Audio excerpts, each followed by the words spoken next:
The howling wind rattled the windows of Maple Creek Diner as Emma Collins wiped down the counter for the fifth time that hour.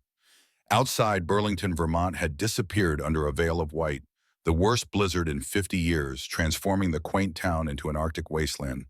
The weathered diner stood as a lone beacon of warmth in the storm, its neon sign flickering against the darkening afternoon sky.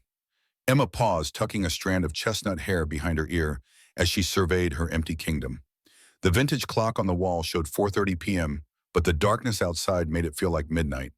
Her fingers absently touched the old watch on her wrist, her father's final gift before the accident that took both her parents when she was in college. Its leather band was worn, but the timepiece itself remained impeccable, much like the standards Emma maintained in her modest diner. The radio in the corner droned on about the historic nature of the storm, warning people to stay indoors. The National Weather Service is calling this the worst blizzard to hit Vermont in 50 years. The announcer's voice crackled through static. All roads north of Montpelier are now closed, and Governor Williams has declared a state of emergency for Chittenden County. Emma turned down the volume. She knew the risks well enough. The question was whether to close early and brave the 3-block walk to her small apartment above the town's only bookstore, or wait out the worst of the storm here. The diner had a small cot in the office for emergencies. Tonight certainly qualified.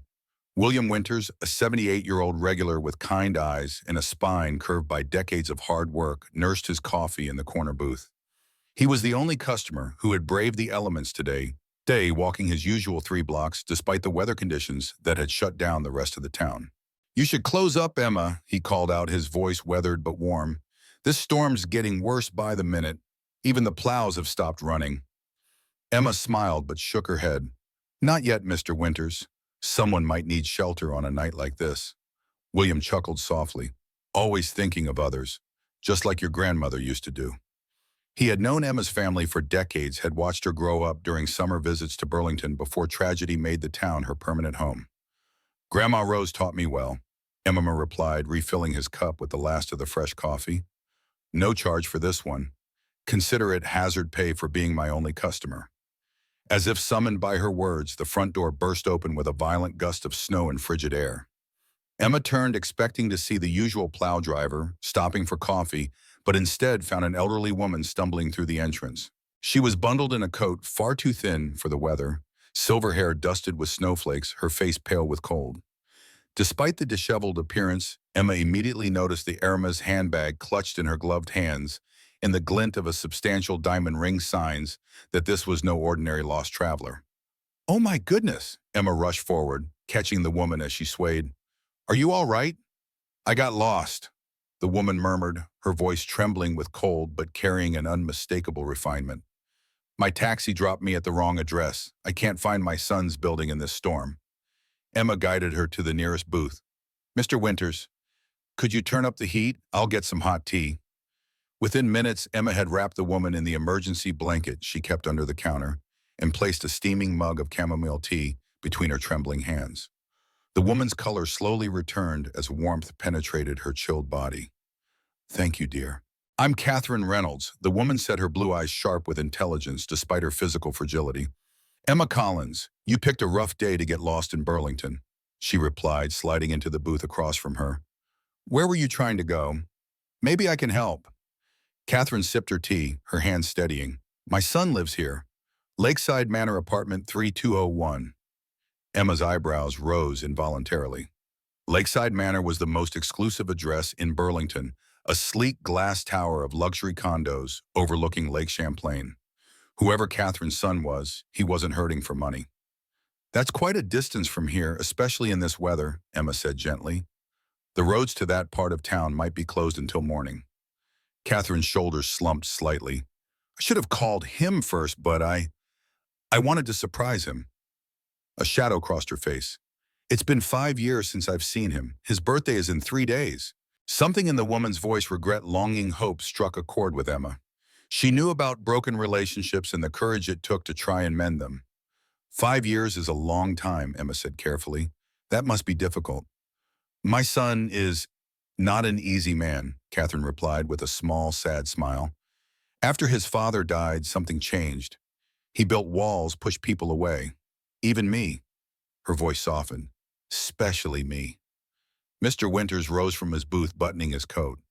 I better head home before my street becomes impassable. You ladies stay safe. He nodded to Catherine. You're in good hands with our Emma. Best heart in Burlington. After he left, Emma busied herself making fresh coffee and heating homemade soup for Catherine. The woman's eyes followed her movements around the diner. You own this place? Catherine asked. Emma laughed softly. Just manage it, though. Sometimes I pretend it's mine. She ladled steaming chicken noodle soup into a bowl. I always wanted my own restaurant. It's charming, Catherine said, glancing around at the worn but clean surroundings. The diner had seen better days, but Emma kept it spotless, the red vinyl booths gleaming, the chrome fixtures polished to a shine. It pays the bills, Emma replied, setting the soup before Catherine. And I like the people. Everyone has a story. Catherine studied her with those sharp blue eyes. And what's your story, dear? A smart, thoughtful young woman like you. Shouldn't you be running your own place by now? Before Emma could answer, the radio on the counter crackled with the financial news segment. The announcer discussed market volatility and its impact on tech stocks. Emma reached to turn it off, but not before muttering under her breath about misrepresentation in the quarterly reports of a prominent tech company. Catherine caught the comment, her eyes narrowing with interest. You follow the markets. Emma hesitated, then shrugged. I dabble. Old habit. That wasn't dabbling, dear. That was the analysis of someone who understands financial reporting. Emma's smile faltered slightly. Life took some unexpected turns. She smoothed her apron, avoiding Catherine's gaze. But that's ancient history. The howling wind outside intensified and the diner's lights flickered ominously. Emma glanced at the window, now completely opaque with snow. The weather report had warned this would be the worst storm in decades, but it was exceeding even those dire predictions. I should call my son, Catherine murmured. He'll be worried if he checks his security cameras and sees I've not made it to his building. Emma raised an eyebrow. Security cameras? Michael is cautious about his privacy, Catherine explained. He has the building notify him of visitors. Emma handed her the diner's landline. Cell service is spotty in storms like this. Use this. Catherine dialed, her expression anxious. After several rings, she sighed. Voicemail again. She left a brief message explaining where she was, then handed the phone back to Emma. He's probably in a meeting. Michael practically lives at his office. What does he do? Emma asked, helping Catherine to a more comfortable position in the booth. He runs Reynolds Innovations, Catherine replied, a mixture of pride and sadness in her voice. Created software that revolutionized supply chain management. He was always brilliant, even as a boy. Too smart for his own good sometimes. Emma froze at the name, her hand gripping the edge of the table. Reynolds Innovations was one of the largest tech companies in the Northeast. Its CEO, Michael Reynolds, was infamous in business circles for his ruthless acquisitions and demanding leadership style. His face regularly graced the business section of newspapers, always with the same stern expression, never smiling. Your son is Michael Reynolds, she asked, unable to keep the surprise from her voice. Catherine nodded, pulling the blanket tighter around her shoulders. You've heard of him. Everyone in Vermont has heard of him, Emma said carefully. She didn't add that most of what she'd heard wasn't flattering. Ruthless, cold-hearted, impossible to work for. These were the whispers that followed Michael Reynolds' name. He wasn't always like this, Catherine said softly, as if reading Emma's thoughts. After his father died, something changed in Michael. Success became his only measure of worth. The lights flickered again, longer this time, and Emma moved to check the circuit breaker. I hope the power holds. The backup generator will keep the heat running, but not much else. Were you close to your parents? Catherine asked, changing the subject as Emma returned. Emma's expression softened with old grief. Very. They died in a car accident my sophomore year of college. Black ice on a mountain road. She busied herself wiping down an already clean counter. I was studying at Cornell, finance major. That's quite a leap from finance to food service, Catherine observed. Emma's laugh held little humor. Like I said, life takes unexpected turns. Before Catherine could press further, headlights cut through the swirling snow, outside their bright beams momentarily illuminating the diner's interior. A sleek black Audi R8 pulled up to the curb, its tires crunching through the accumulated drifts. Even in the blizzard, the vehicle announced wealth and power. Emma felt her heart rate quicken as a tall figure emerged battling against the wind as he made his way to the diner's entrance. When the door opened, she found herself face to face with Michael Reynolds. He stood in the doorway, snowflakes melting in his dark hair that was just beginning to silver at the temples, despite being only 42. His expensive Armani coat was dusted with white, and the Rolex Submariner on his wrist caught the light as he brushed snow from his shoulders. His face, so familiar from news photos, was even more striking in person, all sharp angles and intensity blue eyes. The exact shade of Catherine's, scanning the empty diner until they locked on Emma. "I'm looking for Catherine Reynolds," he said without preamble, his deep voice clipped and businesslike. "She left a message saying she was here." Emma straightened, meeting Michael Reynolds' intense gaze with practiced composure. 5 years managing a diner had taught her to handle difficult customers, and she suspected the man standing before her defined the word difficult.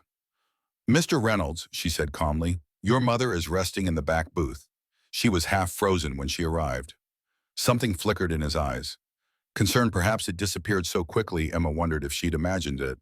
"Take me to her," he demanded, not a request, a command. Emma crossed her arms. "She's just had some soup and is warming up. I'd prefer not to disturb her right now." His eyebrows rose in genuine surprise. "Most people don't say no to me, Miss Collins, Emma Collins. And this is my diner, Mr. Reynolds, not your boardroom." For a moment they stood locked in silent confrontation. Emma could practically see the wheels turning behind those piercing blue eyes, likely calculating the fastest way to get what he wanted. She'd met men like Michael Reynolds before, men who viewed the world as a series of transactions and people as either assets or obstacles. To her surprise, he exhaled slowly and nodded once. "May I at least look in on her?" "Of course." Emma softened slightly. Despite his arrogance, he had driven through a blizzard to find his mother. That counted for something. She led him across the diner to where Catherine dozed in the corner booth, wrapped in blankets. Color returned to her cheeks. Michael's expression remained unreadable as he gazed at his sleeping mother. "She was trying to surprise you," Emma explained quietly. "Got lost in the storm. She said it's been 5 years since you've seen each other." "She didn't tell me she was coming," Michael replied, his voice equally low. "Families are complicated," Emma offered simply. "You have no idea," he murmured. A sudden crack of thunder sounded outside, startling them both. Lightning illuminated the diner for a brief second, and then the lights flickered once, twice, and died. Darkness engulfed them, broken only by the faint glow of emergency lights. "Perfect," Emma muttered, navigating her way behind the counter with the ease of someone who knew every inch of the space. She located a flashlight and clicked it on its beam, illuminating the sudden tension on Michael's face. "The backup generator should kick in for essential systems," she explained, "but the main lights are out until power's restored." "Do you need help?" Michael asked, already removing his expensive coat. Emma's flashlight beam caught his movement. Well, the CEO knows how to roll up his sleeves." "I wasn't born in a boardroom, Miss Collins," he replied dryly, revealing a tailored shirt that probably cost more than Emma's monthly rent. "Could have fooled me," she murmured. "Check the breaker panel by the back door while I find candles." 15 minutes later, they had established a warm pocket of light in the center of the diner. The gas stove still worked, providing both heat and cooking capability. Emma had lit hurricane lamps and candles, creating islands of golden light that transformed the humble space into something almost magical. Michael returned from checking on Catherine, who remained sleeping soundly. "Good." Emma handed him a steaming mug of fresh coffee. "The generator's running, the essential systems and space heaters in the back. We won't freeze, at least." Their fingers brushed during the exchange, and Emma felt an unexpected jolt of awareness. In the candlelight, Michael Reynolds looked less like the ruthless businessman she'd heard about, and more like a man, one with remarkable bone structure and eyes that reflected the flickering flames with hypnotic intensity. "Thank you," he said quietly, "for taking care of my mother." The sincerity in his voice caught Emma off guard. Anyone would have done the same. No, they wouldn't. His gaze was direct, searching. Most people would have called the emergency services and washed their hands of responsibility. You gave her your office, made her soup, tucked her in like she was family. Emma looked away, uncomfortable with his scrutiny. "I like your mother, man. She reminds me of my grandmother." They sat in silence for a moment, the howling wind outside making the warmth inside feel all the more precious. Michael's attention turned to the radio, which had switched to a discussion of a controversial merger in the tech industry. You turned it down quickly earlier, he observed. Not a fan of financial news. Emma tensed slightly. Just background noise for an empty diner. Michael took a slow sip of his coffee, his eyebrows lifting in apparent surprise at the quality. This is excellent. I get the beans from a small co-op in Colombia, Emma replied, relaxing slightly at the change of subject. They practice sustainable farming and pay their workers fairly. You know your coffee. It's my job to know. Michael set down his mug, studying her with renewed interest. And you also happen to know about quarterly financial reports and tech stocks. Emma's expression closed off. I hear things. Customers talk. Interesting customers you must have discussing the subtleties of financial misrepresentation in tech earnings reports. The way he said it, casual but pointed, made Emma realize he'd heard her earlier comment to the radio. She felt exposed, as if he'd glimpsed a piece of her carefully hidden past. Who were you before this, Emma Collins? Michael asked suddenly. Before diners and soup and small-town hospitality. The question hung between them, heavy with implications. Emma's posture subtly shifted, spine straightening, chin lifting unconsciously, reverting to the boardroom posture she'd once perfected. Someone who learned the hard way that not all successful men have integrity, she replied finally, her voice soft but steel-edged. Now, if you'll excuse me, I should check our supplies. It might be a long night. As she turned away, Michael caught her wrist gently. The touch sent another current between them, this one charged with something deeper than mere physical awareness. I've offended you, see, he said, releasing her immediately when she stiffened. That wasn't my intention. Emma looked down at her wrist, then back to his face. In the dancing shadows, his expression seemed genuinely contrite. No offense taken, she replied evenly. But some stories aren't meant to be shared with strangers during power outages. We are hardly strangers now, Michael countered. You've seen my mother at her most vulnerable. You've witnessed me driving through a blizzard for her, and I've seen... He paused, searching for words. What? Emma challenged. What exactly do you think you've seen, Mr. Reynolds? Someone hiding, he said simply. Someone much too intelligent, incapable to be just, managing a roadside diner. Someone running from something or someone. The accuracy of his assessment sent a chill through Emma that had nothing to do with the storm outside. Catherine Reynolds awoke disoriented, blinking at the unfamiliar ceiling, now illuminated only by candles and emergency lights. The events of the day slowly returned: the taxi, the blinding snow, the kind young woman at the diner. She sat up carefully, her joints protesting. You're awake. Catherine turned to find her son sitting in the booth opposite her, his features softened in the dim lighting. Michael, she breathed, tears springing to her eyes. You came. Of course I came. You left me a voicemail saying you were stranded in a blizzard. His tone was measured, but Catherine could hear the concern beneath it. I wanted to surprise you for your birthday, she said, reaching for his hand across the table, half expecting him to pull away as he always did. To her surprise, he allowed the contact. 43 is an important year. My birthday isn't for 3 days, he said, without the coldness that had characterized their interactions in recent years.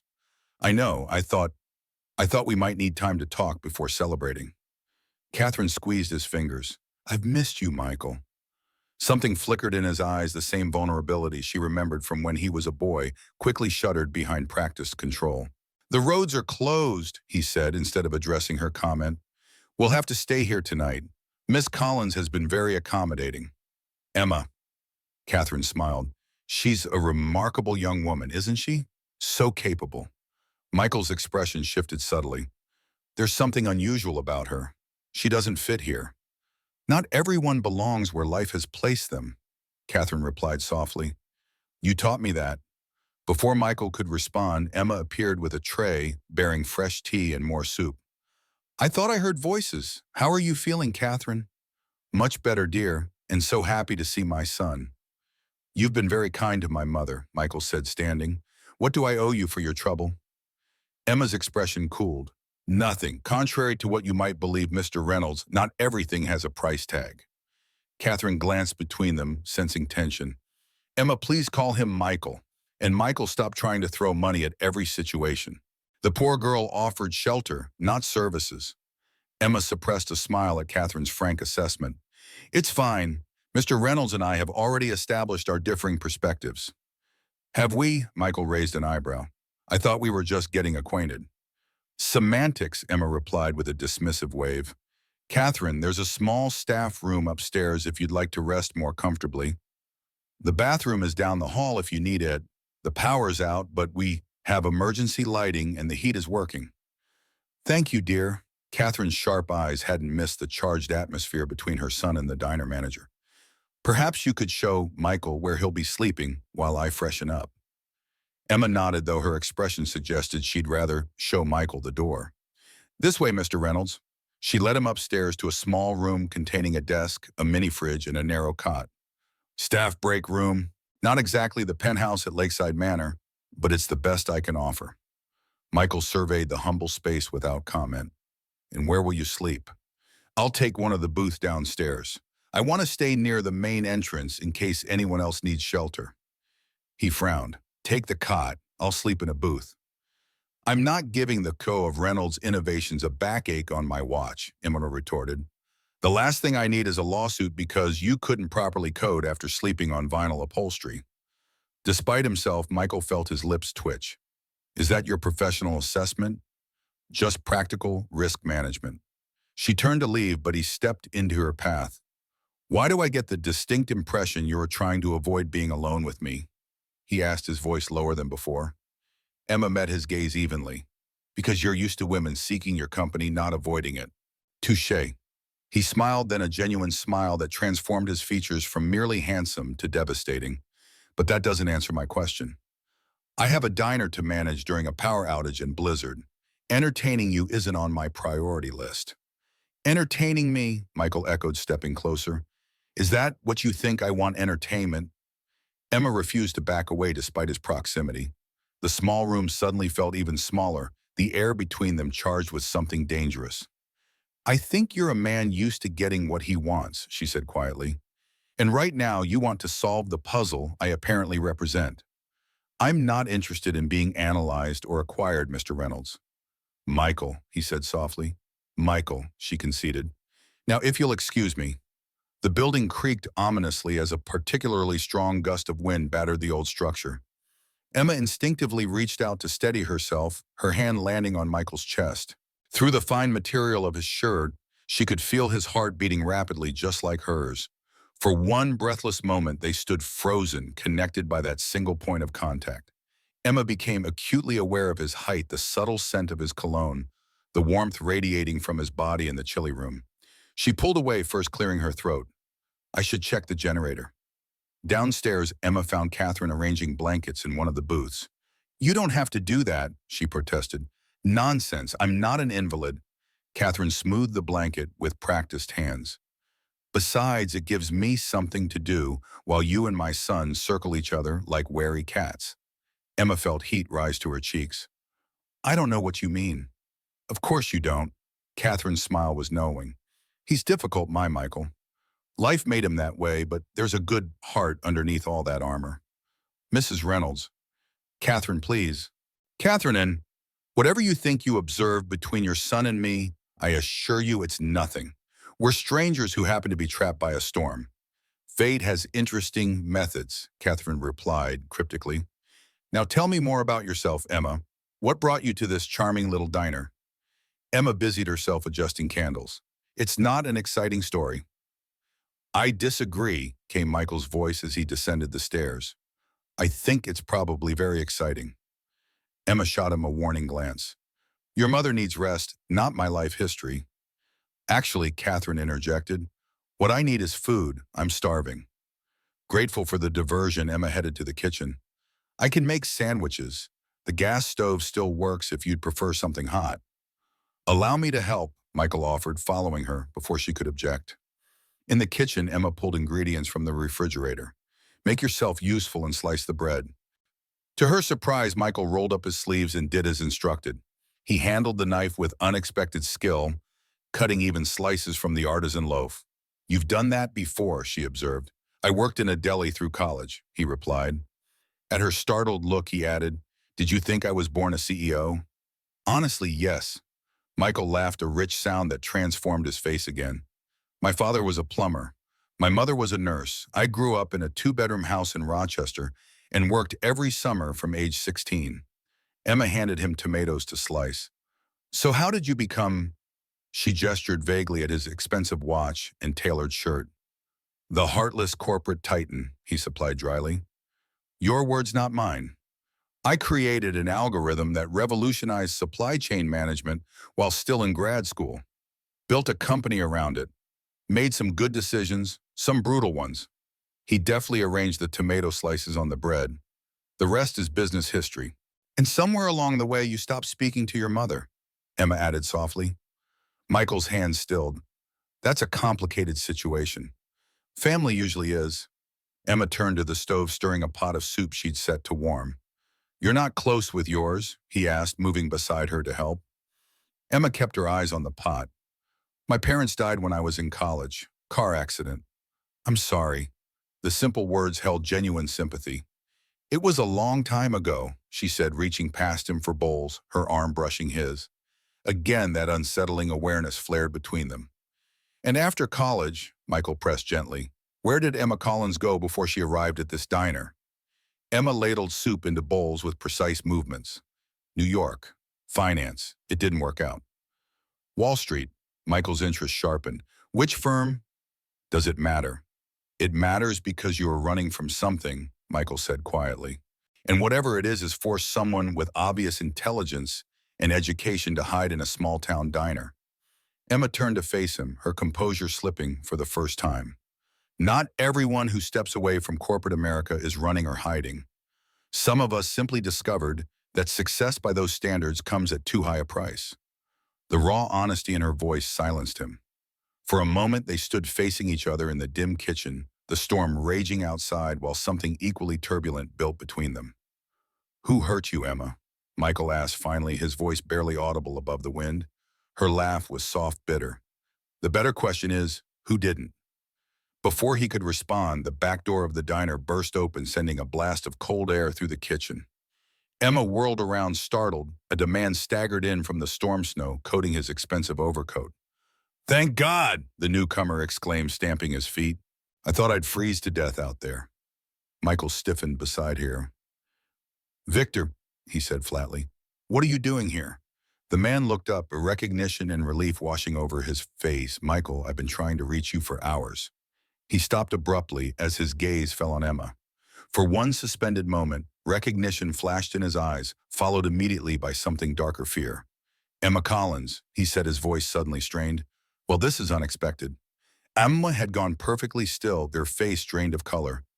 Victor Sterling, she whispered, of all the diners in all the storms. Michael looked between them, his analytical mind racing to connect the pieces.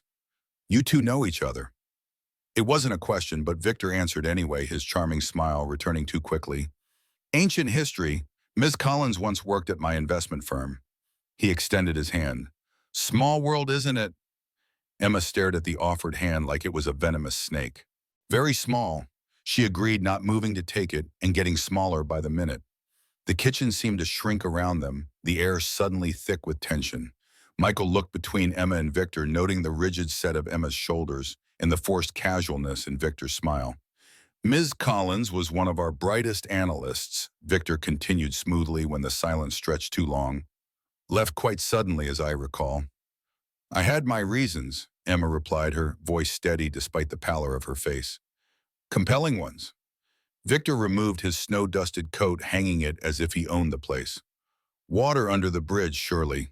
He turned to Michael. When Catherine called looking for you, I was concerned. The roads are treacherous. You drove all this way because my mother called the office. Michael's skepticism was evident. I was already in Burlington for the Summit Tech Acquisition meeting when I couldn't reach you. Victor shrugged. You know how I worry about my best friend and business partner. Emma wordlessly gathered the food she'd prepared onto a tray. I should take this to Catherine. As she tried to pass, Victor shifted, blocking her path. Let me help you with that, Emma. We have so much to catch up on.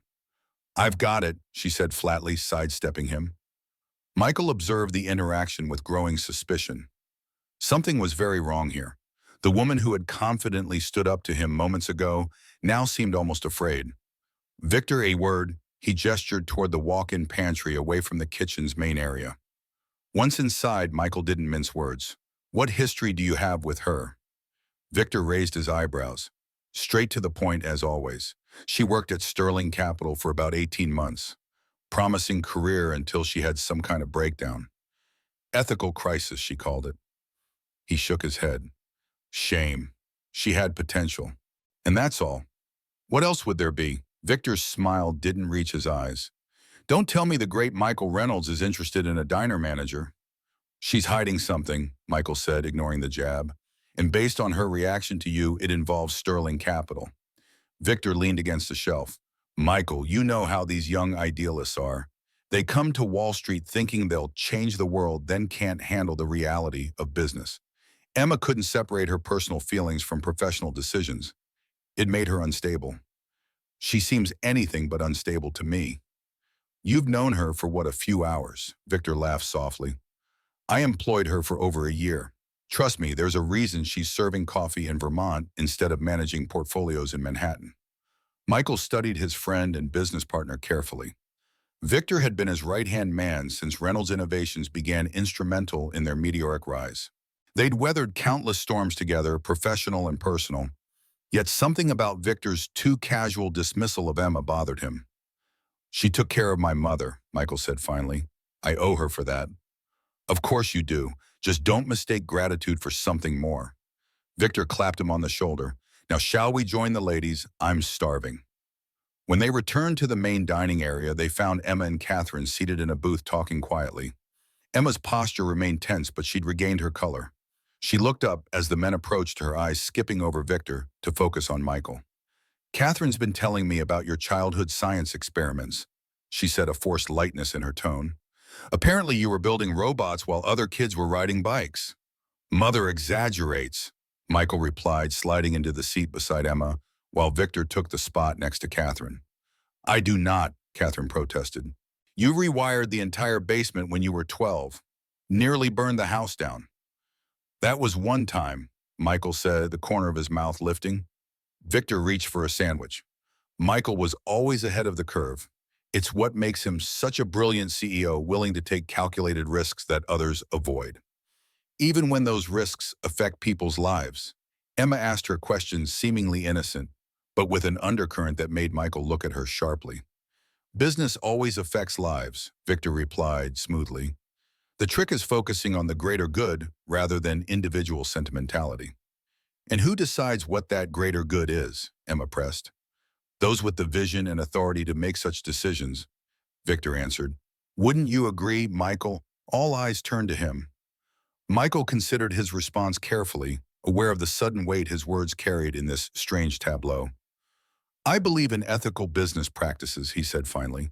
Profit without principle is ultimately unsustainable. Emma's expression remained neutral, but he caught a flicker of surprise in her eyes. Noble sentiments, Victor remarked, though sometimes difficult to apply in practice, as Emma discovered. He turned to her. How long have you been in Burlington? It must be, 3 years now? 4, she corrected, her jaw tight. 4 years, Victor echoed thoughtfully. Amazing how time flies. You know, Michael, Emma was involved in an interesting situation before she left Sterling Capital. Perhaps she's told you about it. The subtle threat in his tone was unmistakable. Emma set down her spoon, her knuckles white. Victor, she said quietly, don't. Catherine, sensing the rising tension, intervened. I'm feeling rather tired. Perhaps we could continue this conversation tomorrow. Of course, Emma agreed, quickly standing. Let me refresh your blankets. As Emma helped Catherine back to the office, Victor leaned toward Michael. She hasn't told you, has she? Told me what? Why she really left New York? Victor shook his head. I'm not surprised. It's not something she'd be proud of. Stop dancing around it, Michael demanded. What happened? Victor studied him for a moment. She accused Sterling Capital of fraud, claimed we were manipulating market data, misleading clients. Tried to take her evidence to the SEC. Michael frowned. And were you? Victor looked genuinely offended. Of course not. We were cleared of all allegations, but by then the damage to Emma's reputation was done. No firm on Wall Street would touch her after that kind of betrayal, so she ran to Vermont. Can you blame her? She tried to destroy the company that gave her every opportunity. Victor's expression softened to concern. Look, I'm not telling you this to speak ill of her. I'm telling you because we're on the verge of the biggest acquisition of our careers. The Summit Tech deal will triple Reynolds Innovations' market value if nothing derails it. What does Emma have to do with Summit Tech? Probably nothing, Victor conceded. But timing is everything. We can't afford any complications. Before Michael could respond, Emma returned. The sight of her head held high despite the obvious strain around her eyes made something twist in his chest. Catherine is settled, she announced. I've made up a couple more beds in case the storm brings other strays. Victor stood, straightening his suit. I should check in with the office. Is there anywhere I might make a private call? The storage room has the strongest signal, Emma replied tonelessly. After Victor departed, an uncomfortable silence fell between them. Michael watched Emma methodically clearing dishes, her movements precise but mechanical. Were you planning to tell me, he asked finally. She didn't pretend to misunderstand. About Victor. It didn't seem relevant until he walked through that door. About your allegations against his company. Emma's hands stilled. She turned to face him, her expression carefully composed. So he shared his version of events. He says you accused Sterling Capital of fraud, that the allegations were investigated and dismissed. Is that all he said? She asked, a bitter smile touching her lips. Should there be more? Emma studied him for a long moment. Would it matter if there were? Victor Sterling is my friend and business partner. I'm just the woman who happened to shelter your mother during a storm. The distance in her voice bothered him more than it should have. I prefer to form my own judgments. Based on what you barely know me, Michael. I'm a good judge of character. So was I once. She turned back to the dishes. Look how that worked out for me. Michael stepped on closer, invading her base until she was forced to face him again. Tell me your side. Why, so you can decide which of us is lying. She shook her head. I don't need to justify myself to you. Damn it, Emma. He caught himself lowering his voice. I'm trying to understand. No, you're trying to protect your business interests. Her eyes flashed with sudden anger. Victor made sure to mention your big acquisition, didn't he? Warned you that I might be a complication. Michael's silence confirmed her suspicion. That's what I thought. She moved to step around him, but he caught her arm. What did you find at Sterling Capital? He asked quietly. For a moment it seemed she might tell him. Then the back door opened again as Victor returned, his timing impeccable as always. Sorry to interrupt, he said, though his smile suggested he was anything but sorry. Michael, I need to speak with you about the Summit situation. Something's come up. Emma pulled her arm from Michael's grasp. I should check the generator anyway. As she disappeared into the back, Victor handed Michael his phone. You should see this email that just came through. Michael scanned the message, his expression hardening. This data can't be right. That's what I thought, but I've triple-checked the figures. Victor took the phone back. Summit Tech's valuation was inflated. If we'd gone through with the acquisition at the agreed price, we'd have overpaid by millions. At best, Michael finished grimly. At worst, we could have been accused of knowingly engaging in securities fraud. We dodged a bullet, Michael. How did you find this?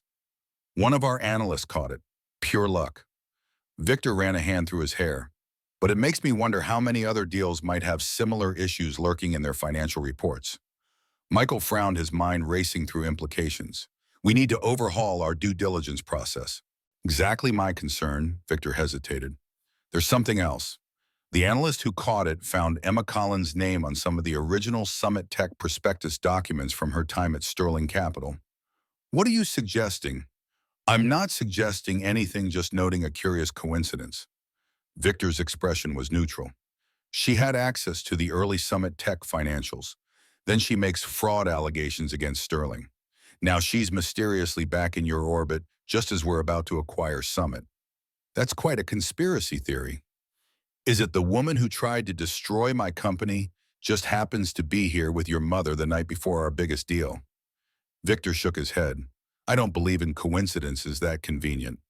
Michael wanted to dismiss Victor's suspicions, but years of business instinct kept him from doing so outright. Emma Collins was hiding something. That much was clear, and the timing was indeed suspicious. I'll talk to her, he decided. Get to the bottom of it. Just be careful, Victor warned. She's convincing. Trust me, I learned that the hard way. When Emma returned, she found the two men huddled in conversation. They broke apart at her approach, and the sudden silence spoke volumes. The way Michael looked at her, more guarded than before, analytical rather than curious, told her everything she needed to know. The generator should last through the night, she reported, her voice professional and distant. If you gentlemen will excuse me, I have some inventory to complete before morning. Emma, Michael called after her, we need to talk. She paused, not turning around. I think your business partner has said everything that needs saying, Mr. Reynolds. The formality stung. You haven't told your side. Would it make a difference? She glanced back, her smile sad. Some battles aren't worth fighting twice. Later that night, as the storm howled outside, Michael found himself unable to sleep on the narrow cot. The Summit Tech situation demanded his attention, but his thoughts kept circling back to Emma Collins, the hurt in her eyes when she'd realized he was doubting her, the resignation in her voice. A soft knock interrupted his ruminations. He opened the door to find Catherine standing there, wrapped in a blanket. Mother, you should be resting. I've had quite enough rest. She moved past him into the small room. We need to talk about Emma. There's nothing to discuss. Don't lie to me, Michael. I raised you. Catherine settled onto the edge of the cot. Victor Sterling has poisoned your mind against her, hasn't he? Michael sighed. It's complicated. There's history between them, professional conflicts that could impact our business. And that's all that matters to you, business. Catherine's disappointment was palpable. That girl saved my life today, and you're letting that snake turn you against her without even hearing her story. I tried to hear her story. She wouldn't tell me. Would you in her position after the way you looked at her just now? Catherine shook her head. I may be old, Michael, but I know a good soul when I meet one, and I know when my son is making a terrible mistake. What would you have me do? Dismiss legitimate business concerns because she was kind to you? I would have you remember that not everyone is motivated by profit and power. Catherine rose with dignity. Your father would be disappointed to see what you've become. The words hit Michael like a physical blow. Before he could respond, a commotion downstairs drew their attention. Stay here, he instructed, heading for the stairs. In the main dining area, he found Emma confronting Victor, their voices low but intense. You have no right, she was saying, fury evident in every line of her body. No right to come here and threaten me again. Threaten I'm simply having a friendly conversation about old times. Victor's smug smile vanished when he noticed Michael. There you are. Michael and I were just reminiscing. It didn't sound like reminiscing, Michael observed coldly. Mr. Sterling was just leaving, Emma announced, arms crossed defensively across her chest. Apparently the storm has cleared enough for travel. Victor shrugged. The plows came through. Roads to the north are passable now. He collected his coat. Michael, we should leave too. The Summit situation requires our immediate attention. Summit? Emma repeated the word like ice on her tongue. Of course it all makes sense now. Something in her expression made Michael pause. What do you know about Summit Tech? Before she could answer, Victor interrupted. Michael, this is hardly the time or place. We have a crisis to manage. It was Summit, wasn't it? Emma's gaze never left Michael's face. That was what I found. The fraud at Sterling Capital. It involves Summit Tech. Victor's face hardened, his charm evaporating like snow on a hot engine. You're delusional, he snapped. Michael, we need to leave now. But Michael didn't move, his eyes locked on Emma's. Explain. Emma straightened, years of suppressed fury and vindication coursing through her veins. 3 years ago, I discovered irregularities in Summit Tech financial reports while working at Sterling Capital. Multiple reports systematically altered to inflate their value. When I brought my concerns to management, her gaze flicked to Victor. I was told to adjust my findings. She's lying, Victor interjected. Summit Tech financials were thoroughly vetted. By whom? Emma challenged. The same team you instructed to falsify data, the same analysts who mysteriously all received promotions after I was discredited. Michael held up his hands, silencing Victor's retort. Continue, he told Emma. She drew a steadying breath. When I refused to participate, I was removed from the Summit account. A week later, I found evidence that the manipulation went beyond Summit. It was systematic. Sterling Capital was artificially inflating the value of multiple companies before acquisition deals. Preposterous, Victor scoffed. If there had been any truth to these allegations, the SEC would have. The SEC investigation was a sham, Emma cut in, because by the time I gathered enough evidence to approach them, someone had already altered the original data. My access credentials had been used to make changes I never authorized. It made it appear I was the one committing fraud. A heavy silence followed her words. Victor's face had gone still, too still, and Michael's analytical mind registered the unnatural composure. Not outrage, not shock calculation. You were set up, Michael said quietly. Yes. Emma's eyes never left his. By the time I realized what had happened, I'd been fired for ethical violations, blacklisted from every financial institution in New York. My former colleagues were warned not to associate with me. My reputation was destroyed.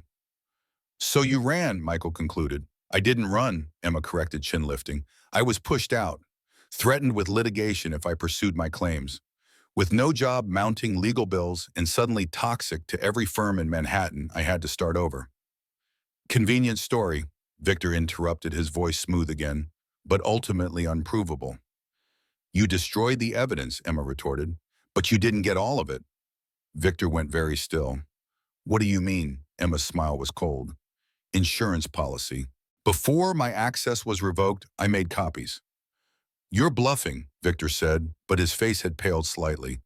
Am I? She turned to Michael. The Summit acquisition you're pursuing what made you suddenly question their valuation tonight? Michael's expression revealed nothing. Data inconsistencies, specifically, revenue projection, anomalies, discrepancies between reported earnings and actual cash flow. Emma nodded. The same issues I flagged 3 years ago, I'm guessing. Only the numbers are probably worse now because they've had years to compound the fraud. Catherine had appeared at the base of the stairs, watching the confrontation with concern. Michael, she called. He didn't turn. It's all right, Mother. Go back to bed. No, Catherine said firmly, approaching. I don't think it is all right, not if what I'm hearing is true. Victor recovered his composure, assuming his most reassuring smile. Mrs. Reynolds, I assure you this is just a misunderstanding. Son Collins has a personal vendetta. Young man, Catherine interrupted, I was married to a plumber for 40 years. I know what integrity looks like, and right now I don't see it in you. Victor's smile froze. With all due respect, enough. Michael's voice cut through the tension. Victor, did you know about the Summit fraud? There was no fraud, Victor insisted. Just aggressive accounting practices common in. Did you know? Each word fell like a hammer. For the first time, Victor looked uncertain. You're not seriously taking her side. After everything we've built together, she's nobody. Michael, a failed analyst who couldn't handle the pressure of real business. Answer the question. Victor's expression hardened. Fine. Yes, I knew Summit was cooking their books. Everyone knew. It's how the game is played. We would have fixed it after acquisition restructured their reporting, and no one would have been the wiser. Except the shareholders who would have paid an inflated price, Emma pointed out. The employees who would have lost jobs in the restructuring, the pension funds invested in both companies. Collateral damage, Victor dismissed. The kind of casualties Michael has never hesitated to accept in pursuit of growth. Isn't that right, partner? Michael's expression remained impassive, but Emma saw something shift in his eyes. Regret, perhaps, or recognition.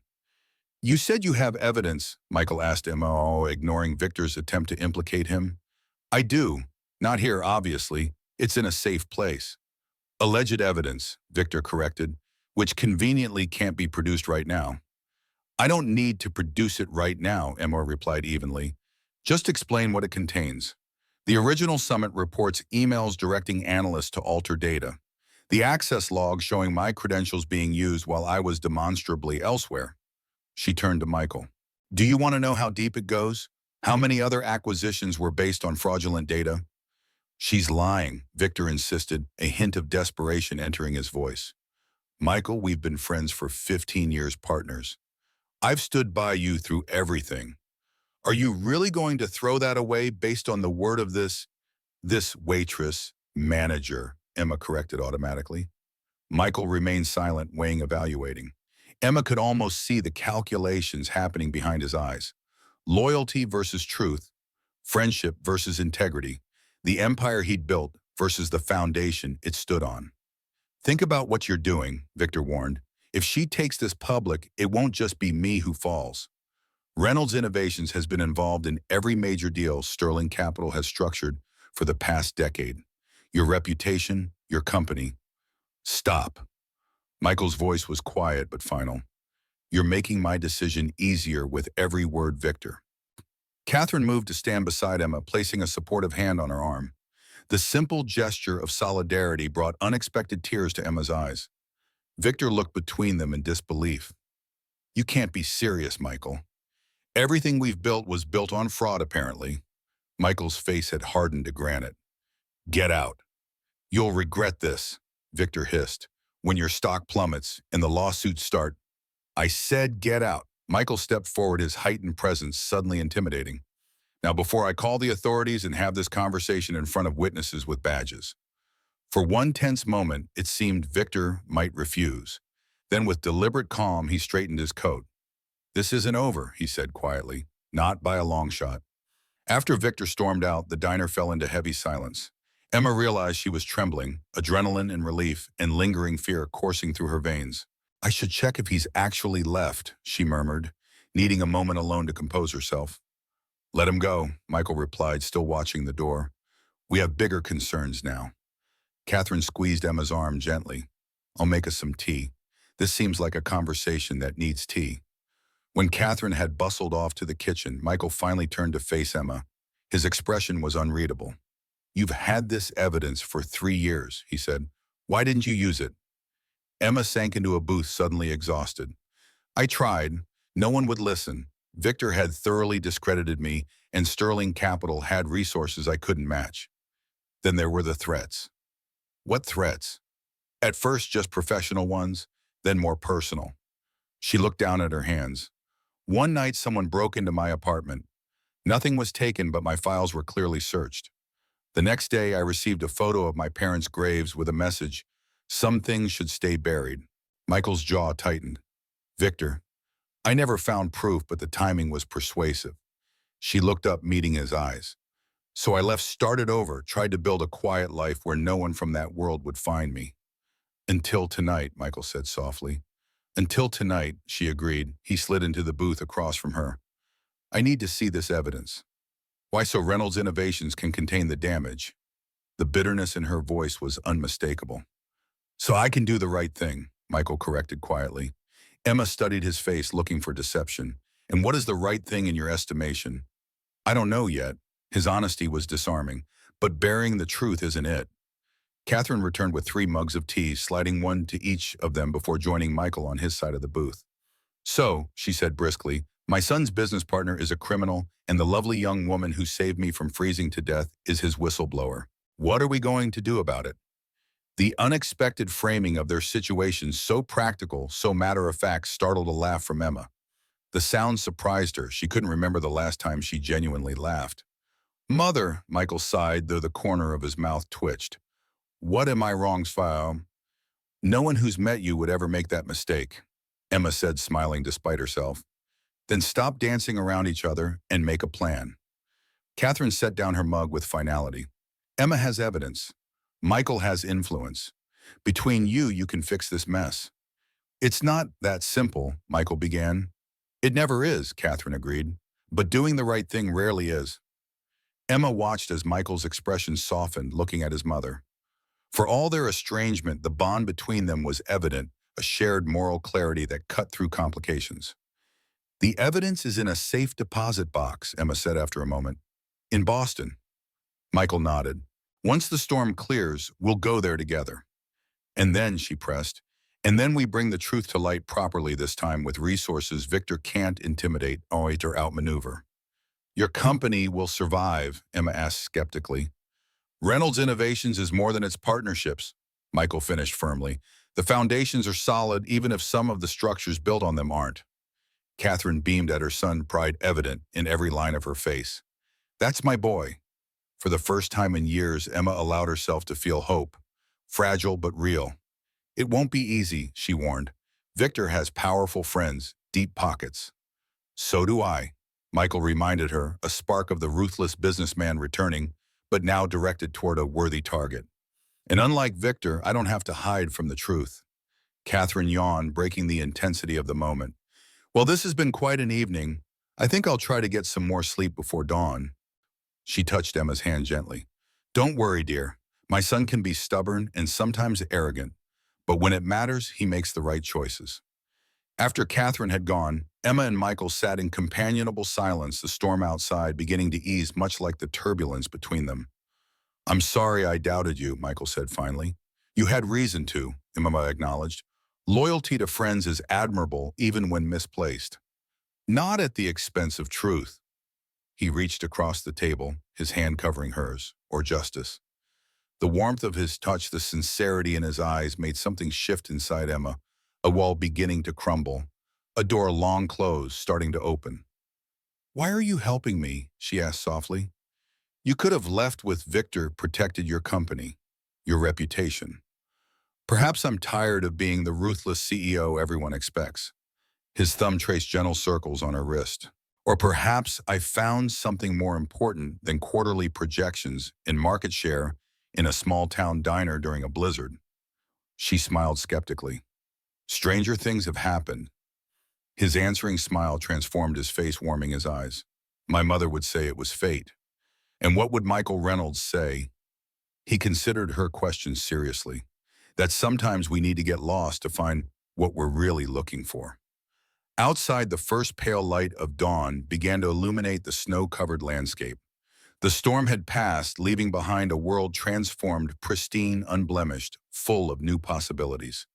Much like the feelings taking root between them, the morning sun cast long shadows across the snow-blanketed landscape as Michael Reynolds guided his Audi R8 along the freshly plowed highway toward Boston. Emma sat beside him in the passenger seat, her eyes scanning the rearview mirror every few minutes while Catherine dozed in the back, wrapped in a cashmere travel blanket. 3 hours had passed since Victor Sterling had stormed out of Maple Creek Diner, and Michael harbored no illusions about what his former partner was doing now. Victor would be mobilizing resources, calling in favors, doing everything in his power to contain the threat Emma Bayham and her evidence posed. The thought that Victor might succeed kept Michael's foot heavy on the accelerator. There's a black SUV that's been behind us since Burlington, Emma said quietly, her eyes still on the mirror. 3 cars back, tinted windows. Michael glanced in the rear view. I noticed. Could be nothing. Or it could be Victor's people. We'll find out soon enough.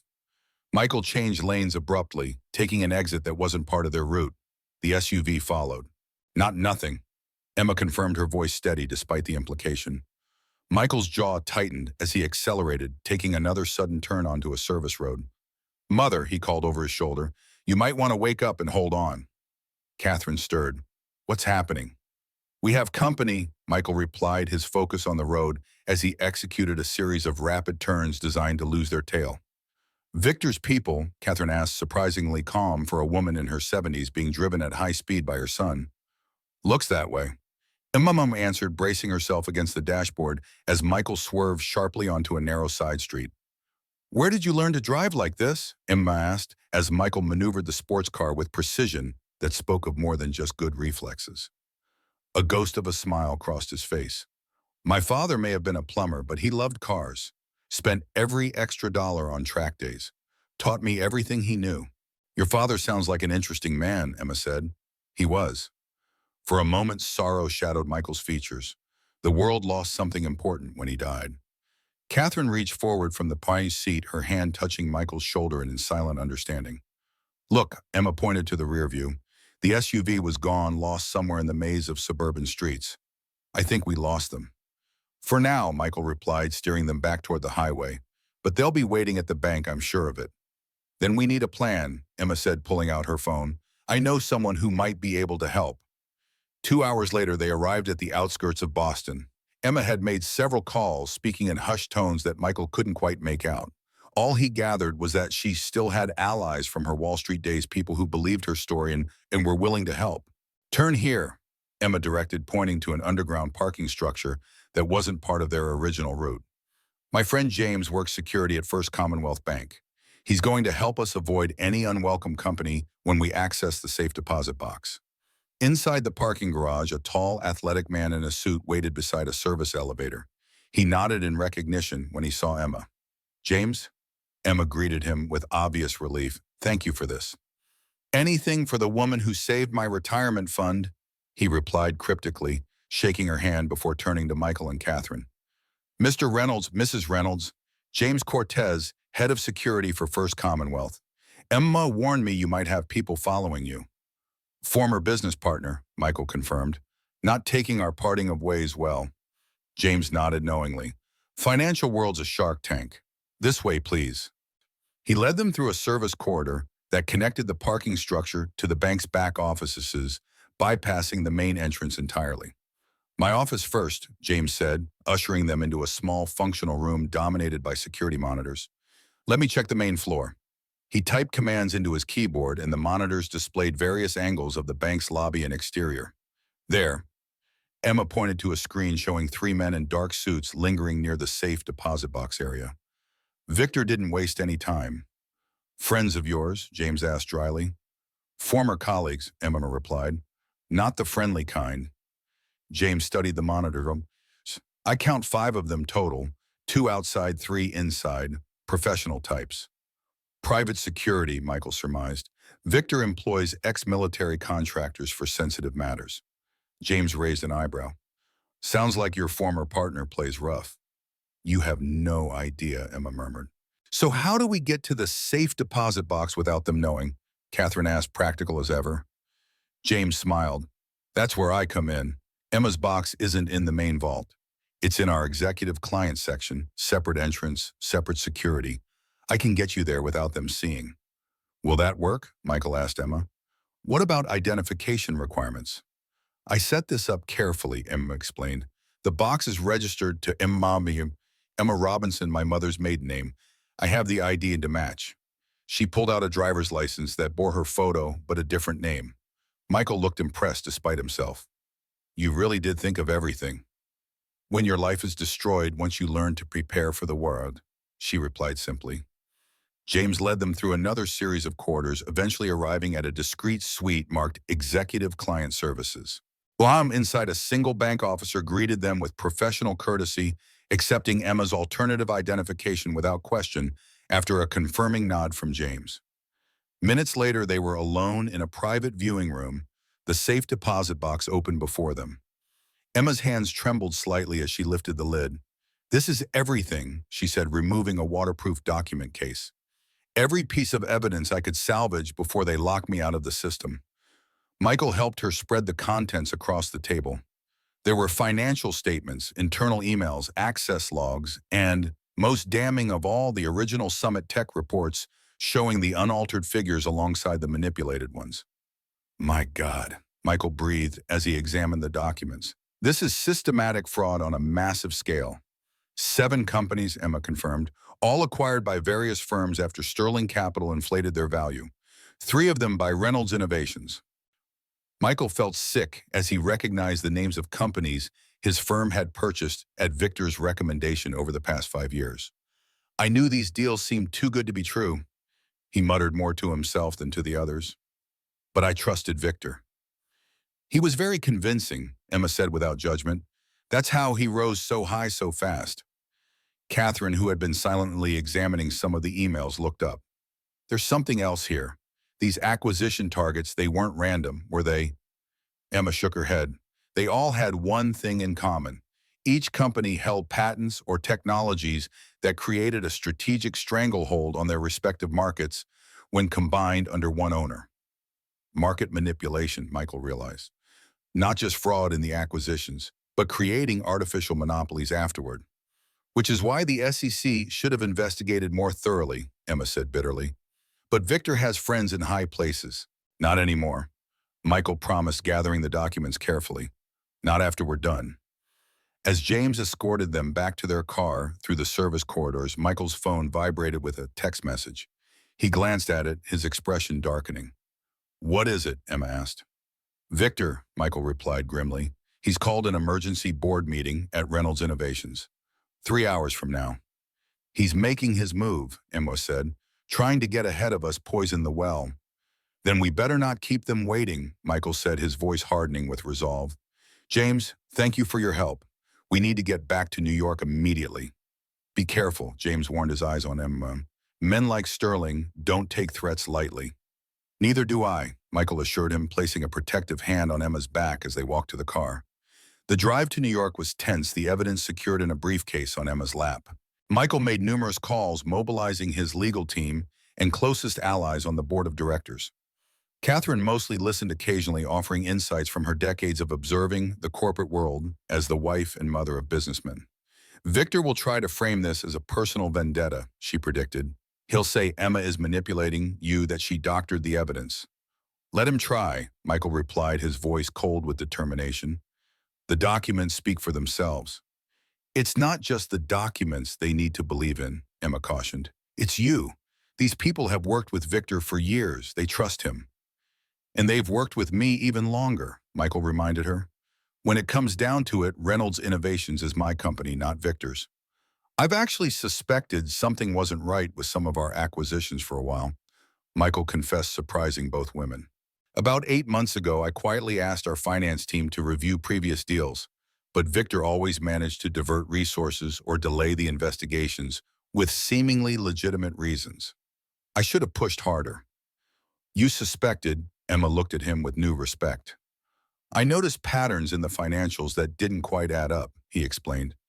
But I let myself be convinced they were normal market fluctuations. Sometimes we see what we want to see. As they neared Manhattan, Michael made one final call to the FBI's Financial Crimes Division.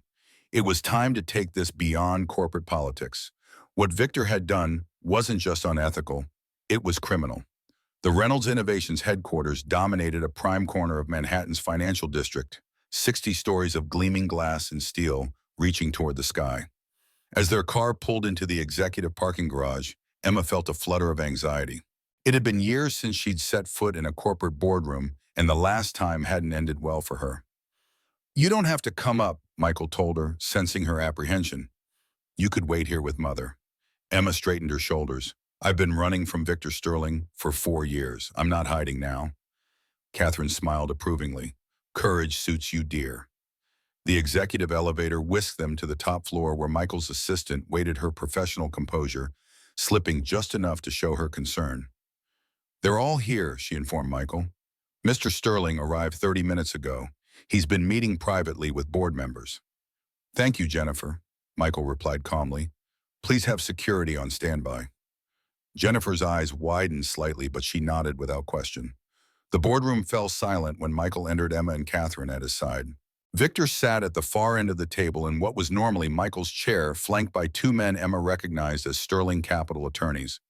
The 12 members of the Reynolds Innovations Board occupied the remaining seats, their expressions ranging from confusion to outright hostility. Michael, Victor began smoothly. I'm glad you could join us. We were just discussing some concerning developments. I'm sure you were, Michael replied, his voice steady as he placed his briefcase on the table. But before we continue, you're in my seat, Victor. A tense moment passed before Victor smiled tightly and moved to an adjacent chair. It was a small victory, but a significant one. The power dynamic in the room shifted perceptibly. Board members, Michael addressed the group, I apologize for the unusual circumstances of this meeting. As you've no doubt been told, there's a situation involving Sterling Capital that affects Reynolds Innovations. Michael interrupted Barbara Chen, the longest-serving board member. Victor has made some disturbing allegations about Ms. Collins here. He says she's a disgruntled former employee with a vendetta against Sterling Capital and by extension against our company. That's one version of events, Michael acknowledged. Now I'd like to present another with evidence. For the next hour, Michael and Emma laid out the case, methodically presenting the documents from the safe deposit box alongside Reynolds Innovations' own records. The board listened in growing disbelief as the scope of the fraud became clear. These acquisition targets were systematically overvalued, Michael explained. Reynolds Innovations overpaid by millions based on financial data that Sterling Capital knew was falsified. This is absurd. Victor interjected, his composure beginning to crack. These documents could easily have been fabricated. So Collins had ample time and motive to create this elaborate fiction. The access logs don't lie, Victor, Emma countered, highlighting the timestamps that showed her credentials being used when airline records proved she was on a flight to Chicago. Someone used my login to alter data after hours, then framed me for the very fraud they committed. And we're supposed to believe that I what orchestrated this elaborate conspiracy, Victor scoffed. For what purpose? To protect the network of fraudulent acquisitions you'd been facilitating for years, Michael said coldly. The same pattern appears in multiple deals, not just ours. The board members exchanged troubled glances. Barbara Chen studied the Summit Tech documents with particular intensity. These irregularities, she said slowly, they match concerns I raised during the preliminary evaluation. Concerns that were dismissed as overly cautious. By whom, Michael asked, though he already knew the answer. Barbara's eyes flicked to Victor. By Mr. Sterling. He assured us his team had vetted the numbers thoroughly. Victor's attorneys whispered urgently in his ear, but he waved them off, his face flushing with anger. This is a witch hunt, he declared. Michael is upset because I questioned his judgment regarding Ms. Collins. This is personal, not professional. It became professional the moment you used my company to legitimize fraud, Michael replied evenly. And it became criminal when you destroyed evidence and threatened a whistleblower. At the word criminal, Victor's face drained of color. You're overreacting. These are standard, aggressive accounting practices. Is that what we're calling securities fraud now? Emma asked. Aggressive accounting. Catherine, who had been silently observing from a chair against the wall, suddenly spoke. Young man, my late husband had a saying about people like you. A man who lies about small things will lie about big ones too. The board members here might be considering the financial implications of this revelation, but I hope they're also considering the moral ones. Her quiet dignity silenced the room. Even Victor had no ready retort. Michael seized the moment. I've already contacted the FBI's Financial Crimes Division. They'll want statements from everyone involved. In the meantime, I move that we immediately suspend all business dealings with Sterling Capital and conduct a full audit of every acquisition in which they served as advisors. You can't do that, Victor protested. Our companies are too intertwined. You'll destroy both of us. No, Victor, Michael corrected him. You did that when you chose fraud over integrity. The board voted unanimously to support Michael's motion. As security escorted a stunned Victor and his attorneys from the building, Michael felt a strange mixture of vindication and grief. 15 years of friendship and partnership ended in a single day. But it had been built on lies, he reminded himself. Better to face the painful truth than live comfortably with deception. The following weeks passed in a blur of SEC interviews, legal depositions, and emergency board sessions. Reynolds Innovation stock took an initial hit when the news broke, but Michael's transparency and decisive action stemmed the bleeding. The company would survive, changed but intact. Emma stayed in New York working closely with federal investigators to unravel the full scope of Victor's fraud. She moved into Catherine's spacious Upper East Side apartment, the older woman having refused to return to her solitary life in Connecticut.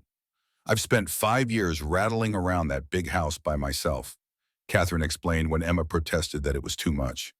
It's nice having someone to talk to besides the housekeeper. The case against Victor Sterling gathered momentum as other victims of his schemes came forward. 3 months into the investigation, the day finally arrived for Victor's preliminary hearing. Michael, Emma, and Catherine attended together, united in their determination to see justice done. As they sat in the courtroom waiting for proceedings to begin, Victor entered with his legal team. When he spotted Emma, his face contorted with rage. Before anyone could react, he lunged toward her. You ruined everything, he snarled, reaching for her throat. Michael moved with surprising speed, intercepting Victor and pushing him back forcefully. Security rushed forward, restraining the enraged financier as he continued to hurl threats. I should have buried you when I had the chance, Victor shouted as he was dragged away. Emma trembled, the full impact of what might have happened hitting her. Michael placed a protective arm around her shoulders. Are you all right? He asked, his voice laced with concern. She nodded, taking a steadying breath. I'm fine. I just wasn't expecting. Neither was I, Michael replied grimly, but it only strengthens our case. Indeed, Victor's outburst proved disastrous for his defense. The judge ordered him held without bail, citing his clear threat to a key witness. When the trial concluded months later, Victor Sterling received a 13-year sentence for securities fraud, obstruction of justice, and witness intimidation. One evening, as they shared dinner in Catherine's elegant dining room, Emma noticed Michael studying her with an intensity that made her cheeks warm. "What?" she asked, self-conscious. "I was just thinking," he replied, "about how different my life would be if my mother hadn't gotten lost in that blizzard." "Are you complaining?" Catherine teased. "On the contrary." Michael's eyes never left Emma's. "I'm grateful." Later, as they stood on Catherine's terrace overlooking Central Park, Michael broached the subject that had been hovering between them for weeks. "I want you to consider a position at Reynolds Innovations," he said without preamble, "head of a new ethics and compliance division." Emma raised an eyebrow. "Working for you. Working with me," he corrected. "The division would report directly to the board, not to me. Complete independence." "Why me?" "Because you've proven you won't compromise your principles even when it costs you everything." His voice softened. "And because I trust you." Emma looked out over the park, considering. "It would be complicated. Us, I mean. Everything worthwhile usually is." He moved closer, his shoulder brushing hers. "Emma, I'm not offering you a job because I'm attracted to you. I'm offering because you're the right person for it. The fact that I haven't been able to stop thinking about you since that night in the diner is a separate issue." She smiled despite herself. "Very compartmentalized of you." "I try." His answering smile made her heart skip. "So what do you say to the job, I mean? The other issue we can discuss later." "I'll think about it." "Fair enough." He hesitated, then added, "And if you do accept, there's one condition." "Which is?" "You keep challenging me the way you did that first night. Someone needs to keep me honest." "I think I can manage that," she replied softly. 6 months after that fateful night at Maple Creek Diner, Emma stood before the floor-to-ceiling windows of Michael's penthouse, watching snow drift lazily over Manhattan. The view of Central Park at sunset was breathtaking, painted in shades of gold and crimson, but her attention was on the headline blazing across her tablet: "Sterling Capital Executives Indicted for Securities Fraud." "Quite the milestone," Michael said, joining her at the window. He wrapped his arms around her from behind his chin, resting atop her head. 6 months, Emma mused, leaning back against him. 6 months since a blizzard and a lost mother changed everything. "I'd call that worth celebrating." Michael pressed a kiss to her temple. The past months had been a whirlwind. The evidence in Emma's safe deposit box had proven devastating, not just for Victor, but for an entire network of financial manipulation that had infected multiple firms. The SEC investigation this time had been thorough and uncompromising, thanks in no small part to Michael's influence and resources. Reynolds Innovations had weathered the storm. The company's stock had taken an initial hit when Michael publicly disclosed the fraudulent practices within their partner companies, but his transparency and commitment to reform had ultimately strengthened their position. Investors respected integrity. It turned out, especially when backed by decisive action. Under Michael's leadership, Reynolds Innovations had become a champion for corporate transparency, implementing rigorous ethics protocols that were quickly becoming industry standards. The business press that once criticized him for being ruthless now praised him for his principled stand against fraud. "I still can't believe it's finally over," Emma said, setting down the tablet. 3 years of looking over my shoulder and now— "Justice," Michael finished, "though I'm not sure 13 years in federal prison is enough for what Victor did to you." "It's not about the punishment," Emma replied. "It's about the truth finally being acknowledged." She turned in his arms to face him, "and about reclaiming my life." Michael traced the curve of her cheek with his thumb. "Speaking of which, have you given any more thought to my offer?" After the evidence had been secured and the legal proceedings begun, Michael had offered Emma a position heading up a new ethics and compliance division at Reynolds Innovations. The role would leverage her financial expertise while establishing industry-leading standards for transparent business practices. "I'm still considering it," she replied, though her smile suggested otherwise. "Working for my boyfriend seems complicated." "Then make it uncomplicated." Michael suggested, his tone casual despite the sudden intensity in his eyes. "How exactly would I do that?" "Marry me instead." Michael pulled a small velvet box from his pocket. Then I'd be working for my wife, not the other way around. How do you figure that? Emma asked, her voice unsteady as he opened the box to reveal a stunning emerald ring set in platinum. Because you'd own me, heart and soul. His usual confidence wavered slightly. You already do. Emma looked up from the ring to his face, seeing vulnerability there she once thought impossible from the ruthless CEO she'd first met. This is sudden. Is it 6 months of 14-hour days rebuilding my company's ethical framework, together learning to trust again, both of us falling asleep going over SEC, testimony, and waking up in each other's arms? His smile turned wry. Mother says we've been married in all but name since the night of the blizzard.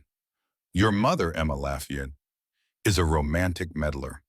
My mother, Michael corrected, is never wrong, especially about what's good for me. Emma took the ring box from his hands, studying the emerald. Why not a diamond? Because you're not conventional. You're rare, valuable, and the exact color of your eyes when you were about to challenge me on something ridiculous I've said in a meeting. His smile softened. Also, diamonds remind you of Wall Street, and I wanted something that only reminded you of us. You've thought this through, she said, impressed, despite herself. I'm thorough, he agreed, then added with uncharacteristic uncertainty. Emma, you haven't answered me. She looked up at him, at this man who had transformed from the cold, ruthless AEO to someone who fought for truth and justice alongside her, who had risked his company and reputation to do what was right, who looked at her now not as a conquest or an asset, but as an equal someone to build a life with. Before I answer, she said carefully, I need to know something. If I say yes, am I accepting a job as well as a proposal? Because I'm not sure. The job offer is separate, Michael interrupted. Accept it, decline it, counteroffer. That's business. This, he gestured to the ring, is personal.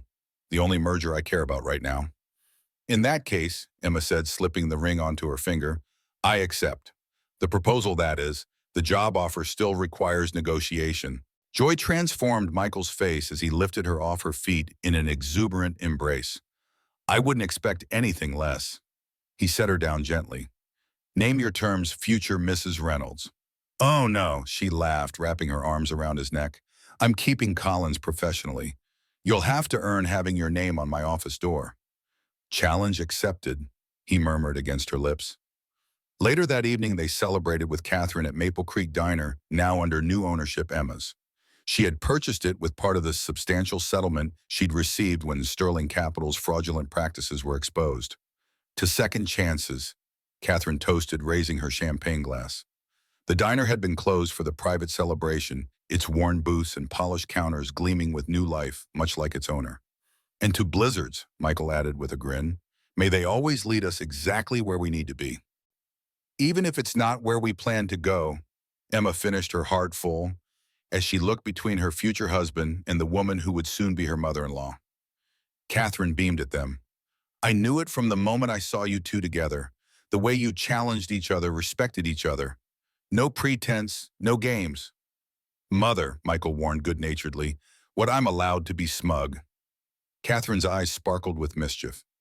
He needed someone who saw the man behind the CEO. And you, my dear, needed someone who would stand beside you in the fight, not run from it. As if on cue, the bell above the diner door jingled. They turned to see William Winters, their first customer, from the night of the blizzard, entering with a small wrapped package. Hope I'm not interrupting, he said, approaching their booth. Just heard the news about the engagement and wanted to drop this off. You're always welcome, William, Emma assured him, accepting the gift. Inside was a beautiful hand-carved wooden snowflake. Made it myself, William explained, to remember how it all started. It's perfect, Emma said, genuinely touched. After he left, Michael examined the delicate carving. We should have a winter wedding. Come full circle. In the diner, Emma teased. Why not? Catherine chimed in. It would be uniquely yours. I was joking, Emma protested. I'm not, Michael said thoughtfully. Not entirely. Not about the winter part, at least. There's something poetic about finding our future in the season that brought us together. Emma considered the idea, warming to it despite herself. December, she decided, but not in the diner. The lakeside then, Michael suggested, with the mountains in the background. Cold, Catherine observed. We'll keep each other warm, Michael said, his eyes never leaving Emma's. 1 year later, as December snow dusted the shores of Lake Champlain, Emma Collins became Emma Collins Reynolds in an intimate ceremony witnessed by their closest friends.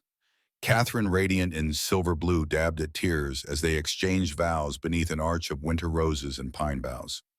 "When I first met you," Michael said, his voice carrying clearly across the hushed gathering, "you challenged everything I thought I knew about success, about worth, about what matters. You stood your ground when it would have been easier to run. You chose truth when lies would have been safer." He squeezed her hands. "I promise to be worthy of that courage every day of our lives together."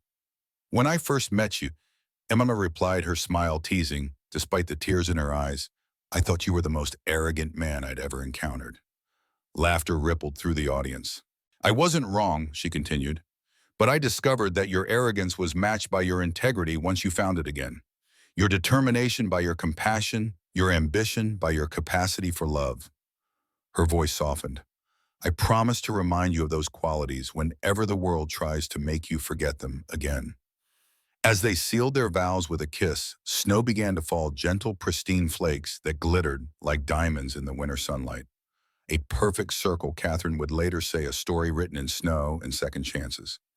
At the reception, Emma found herself momentarily alone, watching Michael across the room as he laughed with friends. She thought of the journey that had brought them here, from a desperate whistleblower and a ruthless CEO to partners in every sense.